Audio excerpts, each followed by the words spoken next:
Hi everyone. Today we're going to talk about condominiums versus houses and why one might be better for you as opposed to the other, especially for first-time buyers. There's a lot to talk about. I'll be right back and help you make your decision. The pros of a condominium. A community really good for seeing your neighbors. If you want to be around people, you'll see them at condo meetings. They might be friendly, they might not be, but you'll get to know your neighbors a little bit. If you're single or retired, you won't feel alone, which is a really good thing. Homeowners dues usually cover insurance on the common areas and the building, as well as water. Make sure you check that because townhouses usually pay your own water, which could be $300, $400, $500 a year extra. Weather-related items are covered for condominiums, so snow plowing, yes. Repairs after a storm. A tree falls on part of the condominium, you don't have to worry. It's covered by your condo insurance that you pay into every month. If you want, you can be on the board of trustees, and that board manages and enforces the rules. Most people don't want to, and that can be a problem because there needs to be a specific amount of trustees on the board every year. Usually terms are for 2 years, and it's usually not that hard. The cons.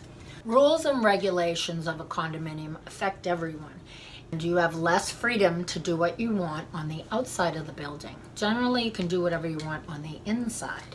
Usually there's no place to garden. It's pretty rare.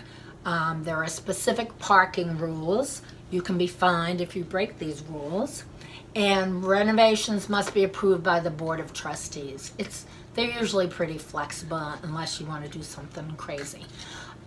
There's no signage allowed, especially and even when you're selling, no for sale sign allowed. And you must be amenable with your neighbors to be happy. So if you're a more outgoing person or friendly person, I think you'll have no problem in a condominium. If you're a pretty independent person, it might be better for you to buy a small house or whatever you can afford. If it's a family, of course, a single family is usually better.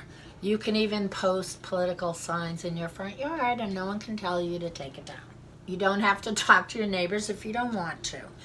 But it's nice to have a community and a group of friendly neighbors. So, you can make it what you wanted to make it.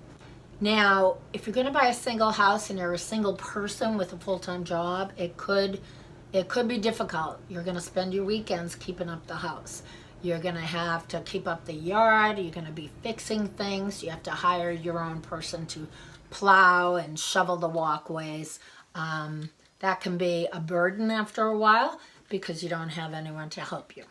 Depending on the person, definitely want to give the advice here of make sure you read your entire condo documents as well as rules and regulations. I'll tell you why. I knew someone who moved into a loft and they had 2 little dogs and the limit was 1. He handed this to his lawyer to read. The lawyer's not responsible for you understanding the rules and regulations of the place you move into. And within a couple months after he moved in, he had to give away one of his pups. So that's heartbreaking, but the rules are the rules and they can't, once they start bending them, it could be a zoo. Anyway, I hope this helped. Gives you a little food for thought to making decisions about where you're going to live and what you really like or are cut out for. So if you enjoyed this, please give me a thumbs up and I'll see you next Wednesday. I post every single Wednesday, Boston and the burbs. Have a great day.